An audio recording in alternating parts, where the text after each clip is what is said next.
Hello everyone! Today I'm going to make a video on how I'd organise my life as a sixth form student. I'm kind of just going to run through the main things that I do to keep myself organised, because organisation is so important in sixth form. Like, I genuinely would not cope without the systems I've made up for myself.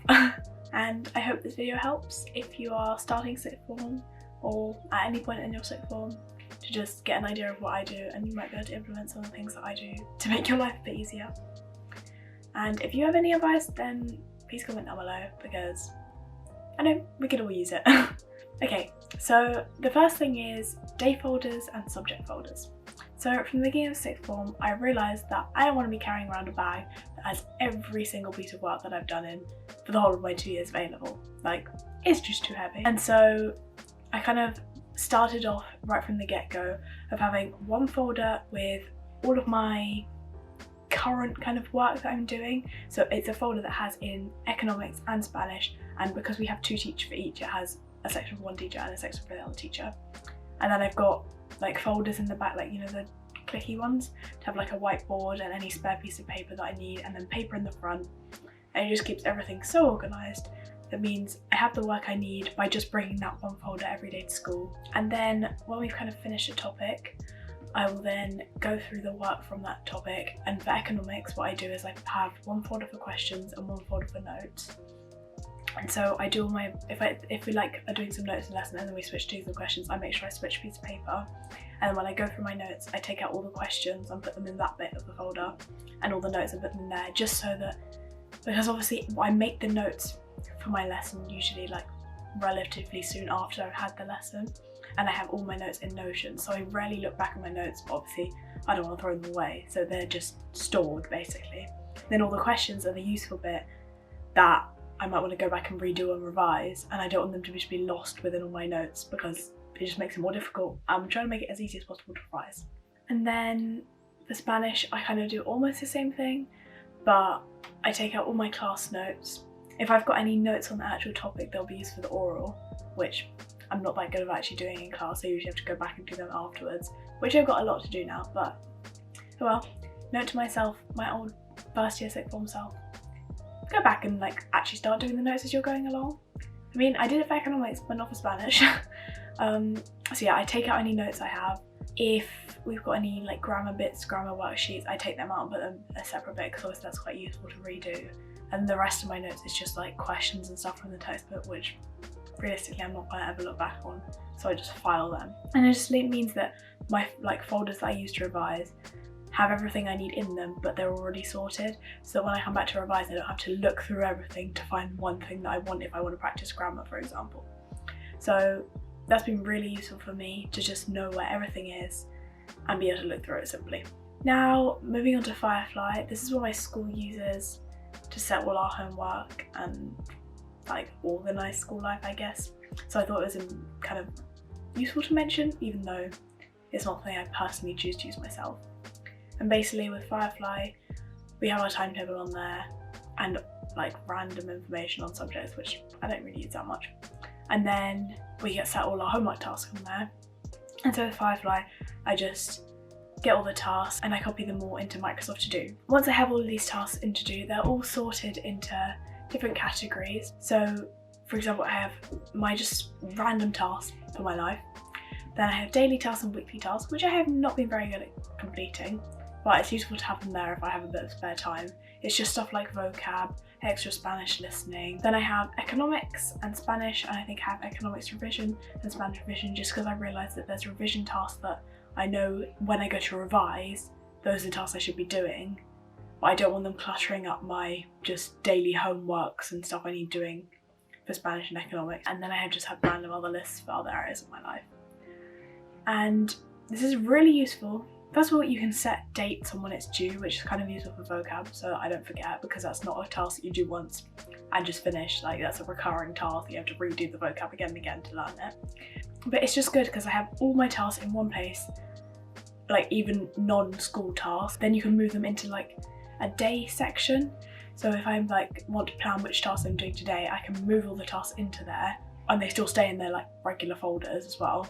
And then you can tick them off today, and then you can finish all your today tasks. So it's kind of useful for organising and timetabling your evenings.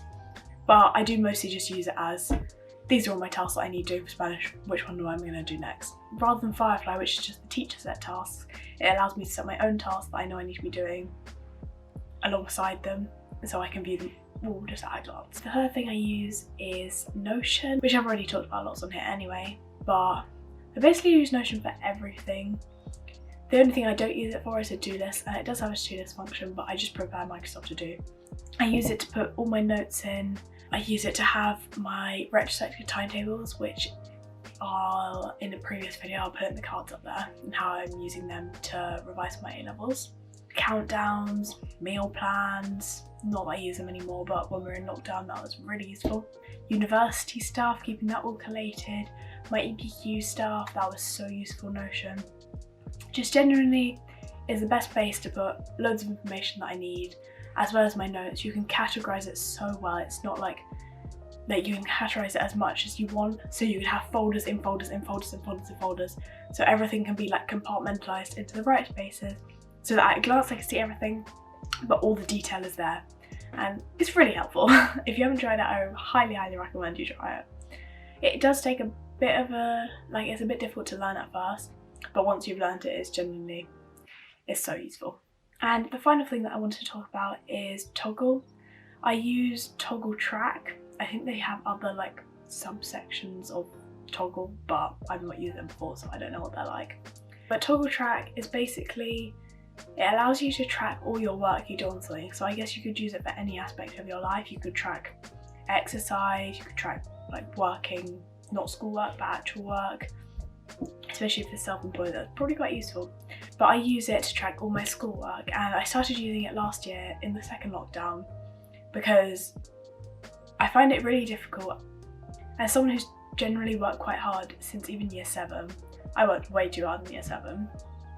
Generally, like every piece of homework I got set, I decided that I had to do like 3 times that amount. What was I doing?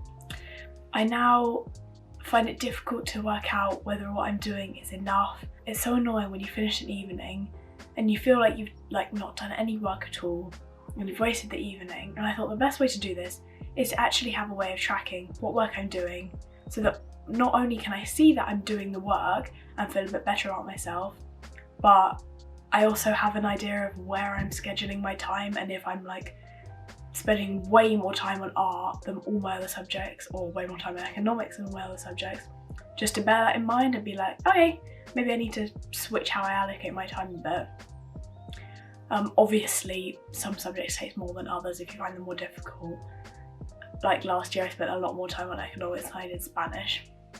And I also, what I didn't realise until I started using it, is tracking my time like that, it means that the time I track, I want it to be realistic of what I'm actually doing. Which means that if I put the timer on, then I don't want to go off and be distracted by something else, because it means that the time on there won't be accurate.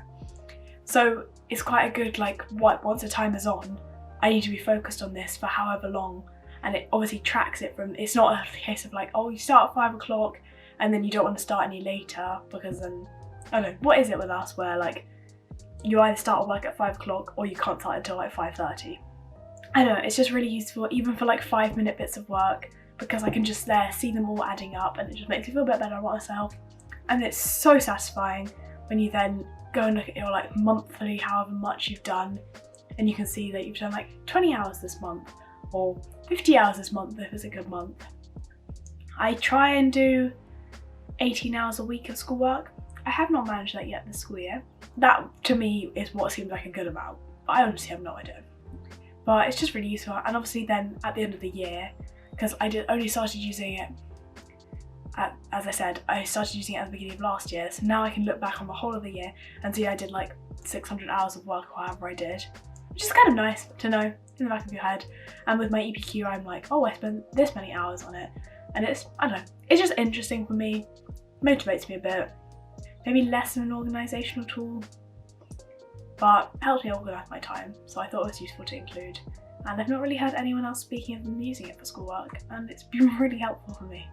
So yeah, that's everything I'm going to talk about in today's video. I hope it was useful for you, and I'll leave links to anything I talked about in the description below, just so that you can check out the apps, because honestly, I really recommend you do.